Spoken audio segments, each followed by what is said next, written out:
मेरे पास जब pregnant ladies आती हैं और उनके परिवार वाले आते हैं तो उनका सबसे कॉमन क्वेश्चन होता है कि हमको क्या खाना चाहिए, मेरी डाइट कैसी हो। और मैं सोचती हूँ कि इसके बारे ये बहुत इम्पॉर्टेंट चीज़ है और इसके बारे में आज हम लोग चर्चा करेंगे।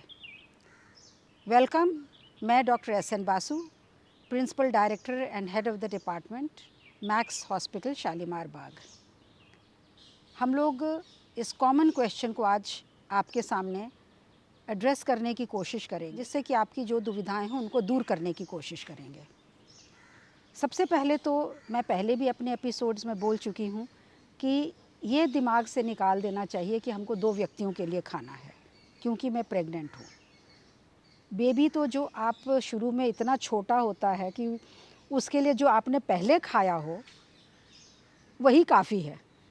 और इसमें एक चीज़ ध्यान रखने की बात है, मैं ये बार बार हर एपिसोड में ये बात रिपीट करती हूँ कि प्लीज़ प्रेगनेंसी के पहले अपने हेल्थ को चेकअप करा लीजिए, जिससे शरीर में जिन भी न्यूट्रिएंट्स की कमी है उनको पहले पूरा किया जाए। इससे स्वस्थ बच्चा होने के चांसेस आपके बढ़ जाते हैं। और ये सिर्फ लेडीज़ पर या महिलाओं पर ही, लड़कियों पर नहीं लागू होता है, ये पुरुषों पर भी लागू होता है, क्योंकि उसी से स्पर्म्स भी हेल्दी होंगे, आपके एग्स भी हेल्दी होंगे, so you have a healthy pregnancy. So today we are going to talk about diet in pregnancy. Now, diet in pregnancy, we have people all over the world having babies. Everybody has a different diet. So there is no such thing that this is it, that you have a regimented chart that हमको ये खाना ही है और वो खाना ही है, ऐसा कुछ भी नहीं है। आप अगर देखिए, अमेरिका के लोगों की डाइट कुछ और होती है, चाइना की कुछ और होती है, जापानीज़ की कुछ और होती है। हिंदुस्तान में ही हर 250-300 ये किलोमीटर पर डाइट में बदलाव आ जाता है। लेकिन बेसिक चीज़ जो याद रखने की है कि डाइट में रॉ मटेरियल तो वही है, वही सीरियल्स हैं, वही वेजिटेबल्स हैं, वही फ्रूट्स हैं, सिर्फ उनको प्रेजेंट करने का और खाने का तरीका फ़र्क होता है। कोई लोग वेजिटेरियन होते हैं, कोई वेगन होते हैं, कोई नॉन वेजिटेरियन होते हैं। अब इसमें ये नहीं है कि वेजिटेरियन है तो आपकी डाइट ख़राब है और आप नॉन वेज खाना ज़रूरी है। और अगर आपको मान लीजिए शुरू में उल्टी वगैरह होती है तो प्लीज़ उसमें भी ज़्यादा चिंता मत करिए। कई लोगों के सामने ये होता है कि कईयों को वॉमिटिंग होगी, उससे मन नहीं करेगा खाना खाने का, जी मिचलाएगा। तो ये सब जो प्रॉब्लम्स आपको हो रही हैं, these are common problems of early pregnancy. इसके लिए आप अपने डॉक्टर से ज़रूर डिस्कस करिए, जिससे कि आपको इसका सोल्यूशन बता सकें। एक चीज़ और मैं डाइट पर आने के पहले कहना चाहूँगी कि लोगों को चिंता होती है कि वेट नहीं बढ़ रहा है। वेट को मैं बाद में एड्रेस करूँगी कि शुरू में कई लोगों का वेट लॉस भी होता है, तो उससे ज़्यादा घबराएं नहीं, क्योंकि कई बार 2-3 किलो वज़न कम हो भी जाता है, क्योंकि खाना पचता नहीं है, भूख लगती नहीं है, वॉमिटिंग होती है। बस थोड़ी थोड़ी देर पर जो आपको पसंद आता है वो खाइए।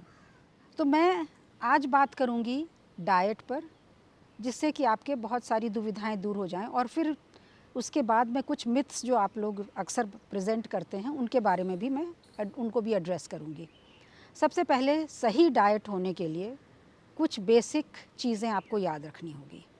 डाइट को सही रखने के लिए सबसे पहली चीज़ है proper choice of diet, then is proper preparation of diet, proper storage of your food and proper eating times of your food and diet. ये 4 प्रिंसिपल्स आपको फॉलो करने होंगे अपनी डाइट और अपने खाने से पूरा भरपूर फ़ायदा उठाने के लिए। इन चीज़ों में मत पड़िएगा कि हमको ये खाना है, वो खाना है। तो अगर आप जाती हैं चॉइस ऑफ फूड पर, हम लोग सबसे पहले आते हैं। चॉइस ऑफ फूड में हम लोगों को एक बैलेंस्ड डाइट होनी चाहिए। कोई भी फूड आइटम या खाद्य पदार्थ ऐसा नहीं है जिससे आपको सारा न्यूट्रिशन मिल जाए, इसलिए आपको हर तरह का खाना मिक्स एंड मैच करके ही खाना है। और इतने ऑप्शंस हैं हमारे पास खाने के लिए, तो जब आप सबसे पहला शुरू होता है योर सिलेक्शन ऑफ फूड। कई बार क्या होता है, लोग इतने भूखे होते हैं, चले जाते हैं, और मैं देखती हूँ दनादन अपने वो शॉपिंग बास्केट में क्रिस्प, चिप्स, फ्रूट जूस और बिस्किट्स वगैरह दनादन डाल लेते हैं।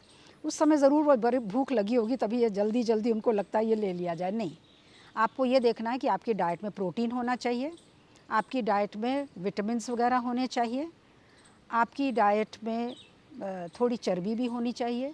तो ये सब कैसे मिलेगा आपको?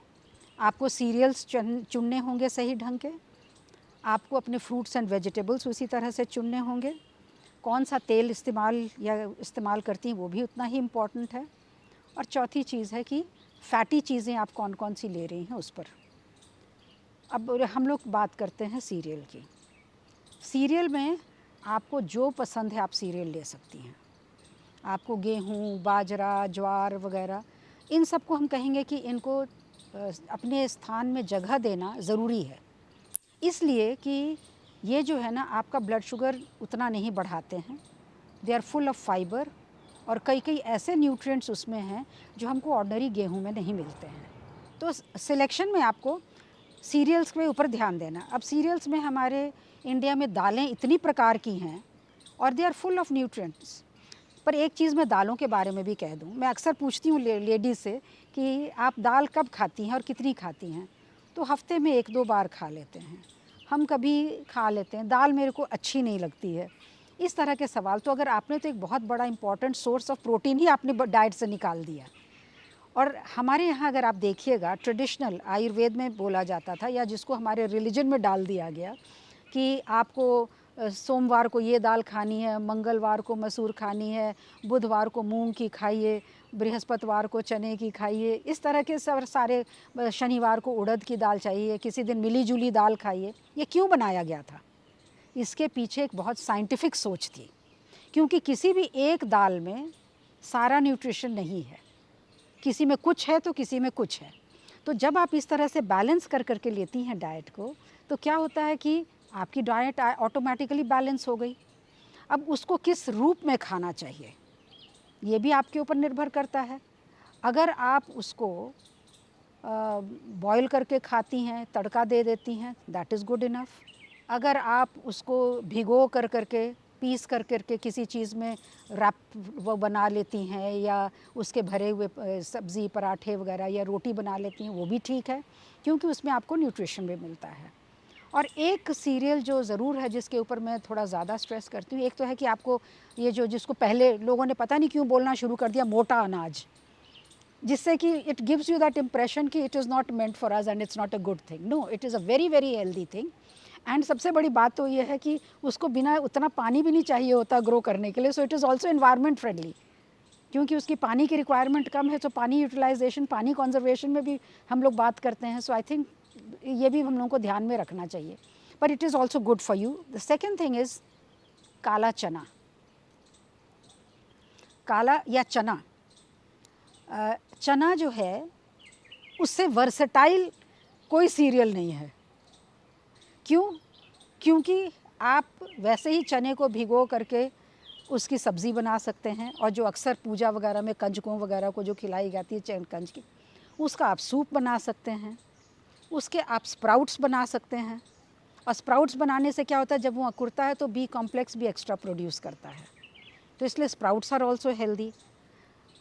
उसमें एक चीज़ का ध्यान रखना है कि उसके जो स्प्राउट्स में जब ग्रो कर रहा था तो हो सकता है थोड़े बहुत बैक्टीरिया, जिससे लोगों को पेट में दर्द या कोई तकलीफ़ हो सकती है, तो उसको स्टीम कर लीजिए। बॉयल करने से बेहतर है स्टीम ही कर लीजिए, जिससे कि वो सारे बैक्टीरिया ख़त्म हो जाए। अच्छी देर तक स्टीम कर करके फिर उसमें आप साथ में मूंग भी आप वो कर सकती हैं, स्प्राउट्स ले करके। Moong is very good for the bones and the general health and the immunity, so that is, इसीलिए बहुत लोग ना चना और मूंग को इकट्ठा स्प्राउट करके और उसको स्टीम करके खाते हैं। अब उसको आप टेस्टी बनाने के लिए उसमें टमाटर काटिए, धनिया काटिए, नींबू डालिए, make it a sort of a salad and it will be very tasty.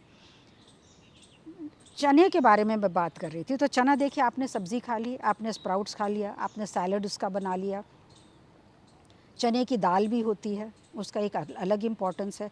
चने से बेसन भी बनता है, चने से रोटी भी बनती है। इनफैक्ट डायबिटिक्स को बोला जाता है कि मिस्सी रोटी खाओ जिसमें चना एक काफ़ी भाग रहता है। और मैं चने के बारे में इतना स्ट्रेस करती हूँ कि उसको खाने के इतने तरीके हैं कि किसी को ये रूप नहीं पसंद है तो उस रूप में ले लें। तो आपकी जो है ना कि मेरे को ये नहीं अच्छा लगता है ना, वो चना बहुत अच्छी तरह एड्रेस कर देता है। फाइबर उसमें होता है जिससे कि आपको कॉन्स्टिपेशन नहीं होगा। सत्तू बन सकता है उसका, चना भून करके पीस लिया तो वो सत्तू हो गया। अब सत्तू का आप शरबत पीजिए, सत्तू के आप पराठे खाइए, जो भी खाइए आपको पसंद हो। और सत्तू का शरबत is a very good thing, specially गर्मी के मौसम में।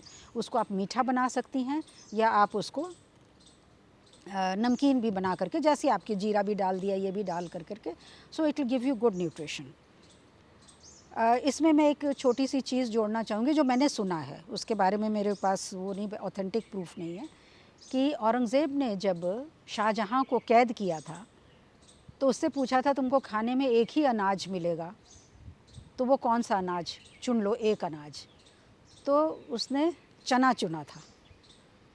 अच्छा, चने की मिठाई भी बनती है, चने का हलवा उसके पीस कर करके आप बेसन का हलवा भी बना सकते हैं।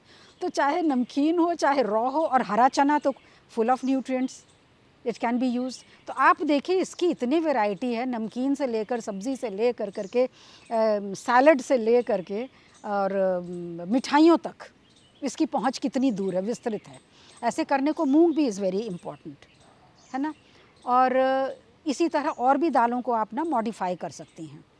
जैसे उड़द की दाल में, पर उसमें गैस वगैरह कई लोगों को ज़्यादा हो जाती है, पर उड़द की दाल भी अच्छी चीज़ है, उसका अपना न्यूट्रिशन है। तो उसको दाल के साथ हमेशा भिगो देना चाहिए और रब कर करके, जिससे कि उसका पूरा जो वो होता है, जहाँ तक हो सके जो उसके ऊपर फोम बनता है उसको हटा देना चाहिए। वैसे कहा जाता है कि दालों को बनाने का तरीका बेटर इज़ कि फ़ोम निकाल दिया जाए जो खुले में पहले बनती थी। कुकर में बनाने से वो उसी में रह जाता है, जैसे कि प्रॉबेबली यूरिक एसिड लेवल्स उससे बढ़ जाते हैं। Anyway, that is beside the point. तो मैं ये कह रही थी कि डाइट में आपको सीरियल इंक्लूड करना बहुत ज़रूरी है। जो सीरियल आपको पसंद है आप वो लीजिए। आपको रोटी पसंद है, ये बहुत कॉमन कंप्लेंट होती है लेडीज़ की कि हम लोग को तो रोटी खाने का मन ही नहीं करता। कोई बात नहीं, रोटी नहीं खाने का मन है तो किसी और प्रकार की रोटी खा लीजिए। अगर वो नहीं मन है तो चावल भी खा लीजिए। अगर आपको डायबिटीज़ है और चावल आप नहीं खा पाती हैं तो आपको कई ढंग के चावल होते हैं जिसका लो ग्लाइसीमिक इंडेक्स है, उस तरह के ढूंढ लीजिए। So it is up to you. आप अगर, इसीलिए मैंने कहा कि जब आप फूड की शॉपिंग करें तो थोड़ा सा वहीं पर सोच लगा लीजिए कि हमको ये खाना है, इसमें न्यूट्रिशन है, इसमें न्यूट्रिशन है।